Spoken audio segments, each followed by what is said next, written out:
Hello, today we take a close look at three developments that are shaping the situation on the battlefield right now. The capture of a small but strategically important settlement on the southern front, intense fighting around a key logistics hub in the northeast, and a seemingly stable river sector that is anything but quiet beneath the surface. Taken together, these events show where the balance of power is gradually shifting and why this matters in the coming weeks.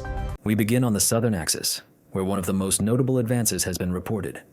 Russian units have taken full control of a settlement located on the western bank of a small river that serves as a natural defensive line. According to field reports, the area secured includes a broad section of former defensive positions, significantly expanding the foothold beyond the river. From this point, pressure is now being applied in several directions at once, toward nearby villages and along key local roads. The effect is straightforward. The defending side is forced to stretch its reserves, and the coherence of its defensive line begins to weaken. This is not about a single village on a map, but about altering how forces can move, resupply, and respond. Nearby, on another part of the southern front, fighting has not slowed for a moment. Clashes continue around a coastal settlement and in open terrain where assault groups advance without the cover of dense forests or urban blocks. This is one of the most difficult types of combat, as movement is easily detected, and every step forward comes under observation and fire. In this area, unmanned aerial systems play a decisive role. Drone operators, according to multiple reports, are intercepting reinforcements before they reach the front line, striking vehicles and disrupting coordination.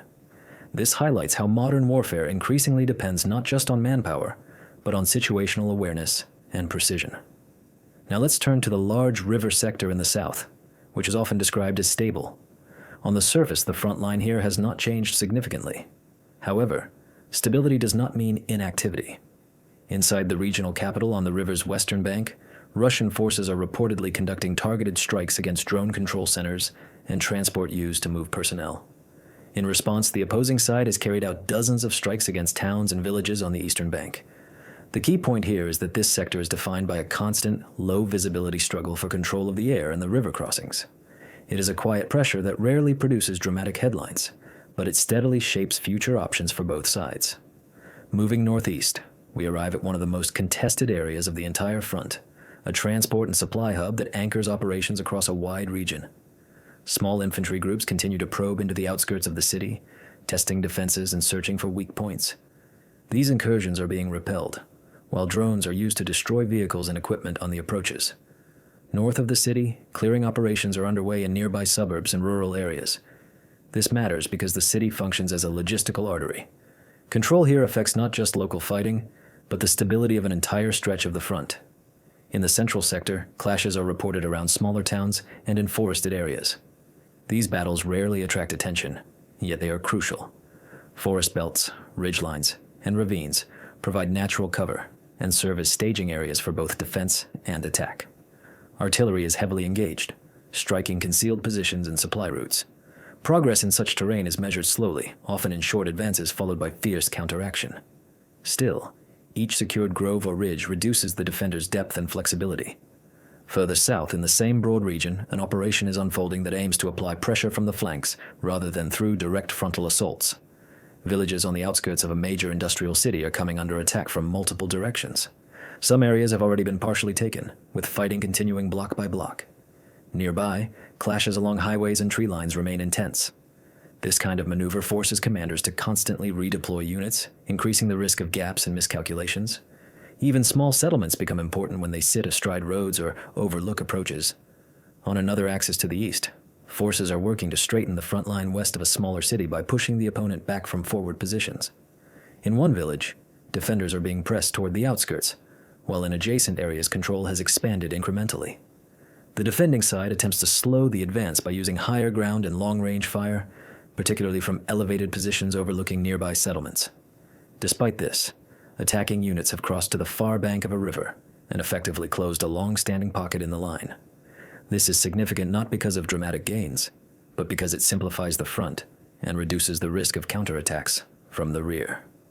Nearby, one of the most intense and complex battles continues around a mid-sized city surrounded by forests and waterways.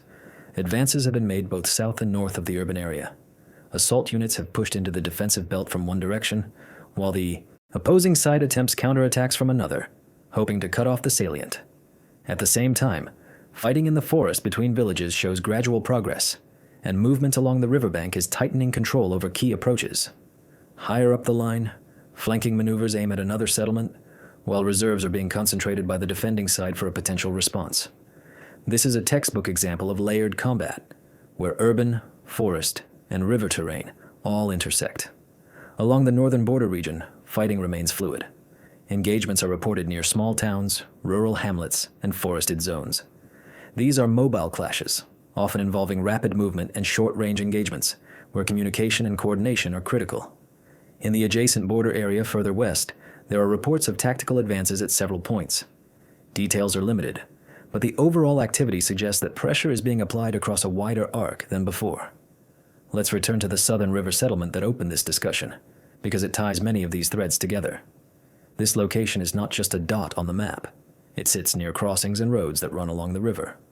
Once control is established on the western bank, the entire logic of movement changes. Supply lines become harder to protect, and any attempt to maneuver is more easily observed and targeted. Even modest advances in such a setting can act as a lever, amplifying pressure across neighboring sectors.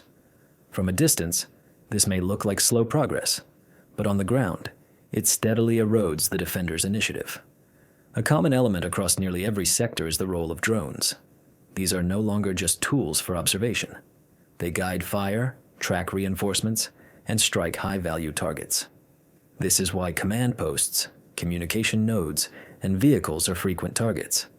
Losing a drone is inconvenient. Losing the ability to control and coordinate them is far more damaging. As a result, both sides are engaged in a constant hunt for each other's eyes and ears. The fighting around the northeastern logistics hub illustrates another feature of the current phase. Small infantry units are used to test defenses, probe urban areas, and force constant alertness. This is exhausting for defenders and consumes time and resources. When such attempts are repelled and equipment is destroyed on approach, the attacking side gains not only physical results, but also tempo.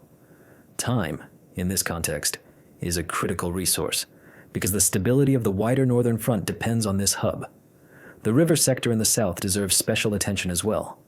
It is often underestimated, yet it is defined by a quiet contest for airspace, crossings, and observation.